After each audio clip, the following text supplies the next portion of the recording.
IQ. These are very bright people. And it never occurred to me that they wouldn't be smart enough to figure out what I was telling them. And I was shocked when they didn't believe a word I said. We do have that Oklahoma City interview coming up, but first we want to play a few clips from A Noble Lie, an incredible film that covers so much of that very big lie, that total false flag in 1995, which was really just a precursor for the big one, 9/11. Let's play now clips from Hoppy Heidelberg, who we have joining us in just a few moments. Let's play the first one. It was just too important to the American people to know what happened there for me to keep quiet, because nobody else was going to speak up. The other grand jurors were petrified because they observed on a daily basis the kind of intimidation tactics that were used by the Department of Justice attorneys to attempt to keep me under control. And when they found out about the FBI visits to my home, I really shook them up. Now they're even scared to talk to me in the men's room. And mostly, it was a John Doe 2 thing, because as you remember, it was the greatest manhunt there's ever been. And then all of a sudden, hey, he doesn't even exist. If he doesn't exist, what was the deal about the manhunt? I mean, things like that. That was continually coming out. And so we are joined now by the man you just saw in those clips, Hoppy Heidelberg. He was on the grand jury before being dismissed, as well as the filmmaker, James Lane. The film is A Noble Lie. We have it at INFOWARS.com. Powerful expose of all the story that was never told in the mainstream media at the time about the Oklahoma City bombing, as well as plenty of unanswered questions. Gentlemen, thank you for joining me now. Thank you for having us. Thank you. So try to give a basic summary of what is the compelling case here. What are the major things that people perhaps never heard about? Well, the bombing was designed to get the anti-terrorist bill passed. The anti-terrorist bill had been written and was before Congress in '93, but they couldn't get it passed. Well, it was in '92, actually. And so in '93, they had the World Trade Center, the first World Trade Center bombing. And had it been successful, they would have been able to get the anti-terrorist bill passed, but it was not successful. And so they had to come to Oklahoma City in '95, and they killed enough people. They had a big enough body count in '95 that they got the anti-terrorist bill passed. There were 3 buildings in consideration, and Oklahoma City won. I use the word strangely, but we won because we had the daycare center, and we were the only federal building with a daycare center in it. And they correctly figured that it was the pictures of those little babies' bodies in the paper every morning on the 6 o'clock news that would get the anti-terrorist bill passed.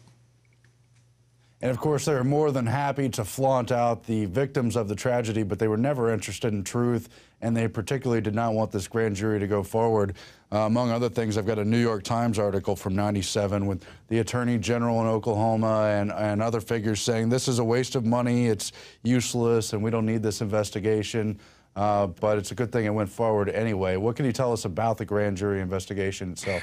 Well, there's actually 2 grand jury investigations. I served on the federal grand jury investigation that happened in '95, and then Charles Key had a multi-county grand jury seated a year or 2 later.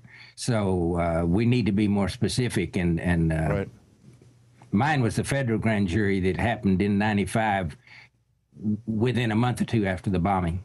Speaking of the multi-county grand jury with Charles Key, they actually, once they got that impaneled, they actually turned the grand jury over to their enemy, Bob Macy, and he actually used the grand jury to investigate the Oklahoma Bombing Investigation Committee. So the exact opposite of what it was, all the signatures and motive behind impaneling the grand jury to begin with.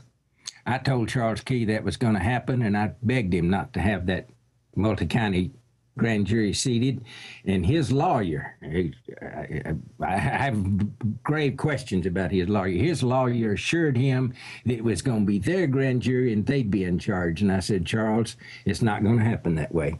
I said, you'll be lucky if you don't get indicted. And he almost was for perjury, they said. Well, could you go back then to the grand jury investigation you were on, and what were the major things that happened there, including the intimidation and the rest of it, sir? Yeah, well, the first thing, we were given a handbook called the Grand Juror's Handbook, and I studied it, and I highlighted it and underlined it and everything, so I was prepared. So the first day that we were seated, they told us that we were not going to be allowed to question the witnesses. And man, I thought, what in the world is that? And I opened my book up right quick, and of course it said that's what we were there to do. And so I pointed that out to them, and I said, I'm going to question the witnesses whether you like it or not, because the book says that's what I'm supposed to do. And we finally, we took a break for a while, and we finally came to a compromise. They said, okay, we're going to let you, and I was the only one that was allowed to question witnesses, we're going to let you ask questions of the witness, but you have to give us the questions in writing in advance. And I thought about that a minute, and I thought, well, I know how to get around that. I'll give them one question, and then after that question's answered, depending on the answer, I'll go to my next question. And I'm not going to give them all the question I'm going to ask, because how can I? I don't know what I'm going to ask until I get the answer to the first question. And so I got around that. But it turned out it didn't really matter.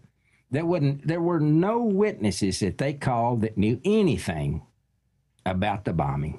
Not a thing. It was the same thing that the FBI did. You know, they've got mountains and mountains of 302s where they said, look at all the investigation that we've done, but they never asked the important people the important questions. It was just to build a mountain of paperwork to say that, oh, they had done their job. But all the people, and I can't tell you who testified and what they actually testified to, because that's not right. But the people they called to testify was somebody that had seen Tim McVeigh at a gun show years earlier. I mean, that's not relevant at all. In fact, not a one of the witnesses that they called to the grand jury was actually relevant to the bombing. It was just amazing. It was just a dog and pony show. Shows how the judicial branch has been compromised. I mean, they were complicit in pushing forward the official cover-up story. Well, what are the major smoking guns that independent investigators have discovered over the years? Who do we know that was involved other than the two accused, and other breaking evidence you can give us? Well, of course, it was an inside job to get the legislation passed. Some of the things that we have learned since is I've learned to calculate the decline in blast pressure with distance, so that I can prove beyond a shadow of a doubt that there was no ammonium nitrate bomb exploded there. And even if there were, there's not possible that it could have done any damage, because the government reported that the size of the bomb would have generated 500,000 pounds per square inch of pressure, which sounds like a lot, and is a lot. And of course, I was never allowed to have structural engineers come in and tell me how strong the columns inside the building were designed to be. I found out much later that they were designed to withstand 3,500 pounds per square inch of pressure. Well, it sounds like on the face that 500,000 wouldn't have any trouble taking out 3,500. But the problem comes in is when you go to calculating the decline in pressure with distance. In the formula, you have blast pressure over the distance cubed. Well, we used 10. It may have been 12. I didn't actually measure the width of the sidewalk down there. But when I got to it, I mean, they tore all that out. There's no sidewalk anymore. But I'm familiar with the building, and it was at least 10 feet, could have been 12 feet to the nearest column. So we'll use 10 because that's easy to calculate. And you put BP for blast pressure over 10 times 10 times 10. That's 10. That's distance cubed. And you multiply that out, 10 times 10 times time, and you end up with 1,000. 10 times 10 is 100, and 100 times 10 is 1,000. So you got 500,000 over 1,000. So then you divide the 500,000 by the 1,000, and you're left with 500 pounds per square inch of pressure. Not even close enough, not any chance strong enough to knock out any column in that building. Didn't they say by the time it actually got to the deepest bite in the building, it was about the equivalent of 10 hair dryers? Well, there's no way that pressure can travel in a straight line down the front of the building in the eastward direction, and then stop and turn into the building and make that large indentation and take out all of those massive columns way back deep in the building, much further away from columns that were right in front of the bomb. And I've got photos of those columns, and the sheetrock is not even damaged on the bomb. You can see the gray, from the fault ceiling to the top of the column, it's gray. That's the concrete. From the fault ceiling down, it's white, and that was the drywall. That was the sheetrock that was painted white. And you can see that the bomb didn't even tear up the drywall, the sheetrock. I mean, if it can't damage sheetrock, it's not going to damage concrete. And in the documentary, we show the actual photographs of this. Columns that were closer to the bomb still has the sheetrock on, and we've got the photographs. Columns farther away were supposedly destroyed by this, this truck bomb with ammonium nitrate and fuel oil. We've got street interviews where people, that day were talking about the additional ordnance that were removed from the building, disarmed. We got people from the military talking about a second larger device being disarmed, the day of later in the day of April 19th. General Parton, his report shows where the additional ordnance would have to be placed to create the damage pattern that we see at the Murrah building. The biggest bite in the building is offset from the crater.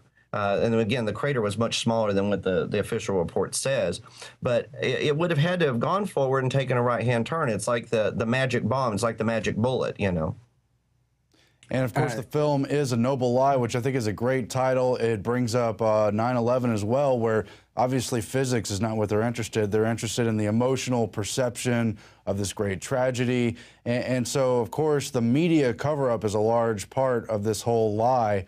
Could you get into some of that and what you saw with the local media as well as the national media? Well, of course, it started out with the media telling the truth, but that didn't last 24 hours. Then they changed everything. The only media that continued to tell the truth was Channel 4, a TV station, K4 TV station. It told the truth so strongly that it was purchased by the New York Times, and every employee with that station that was working on the Murrah building bombing was fired, and not only fired but blackballed, and have never been able to work in TV again. Another thing that we saw was Frank Keating's brother, Martin Keating, wrote a book, The Final Jihad, and the copyright date on this was actually originally 1994. The subsequent publications that came out, they changed the date to 1996. Well, why is that? Well, when you look at the characters in the book, it's about someone setting off a bomb in Oklahoma City by a federal building and being picked up by a state trooper. The character's name was Tom McVeigh, and with an original publication date of 1994,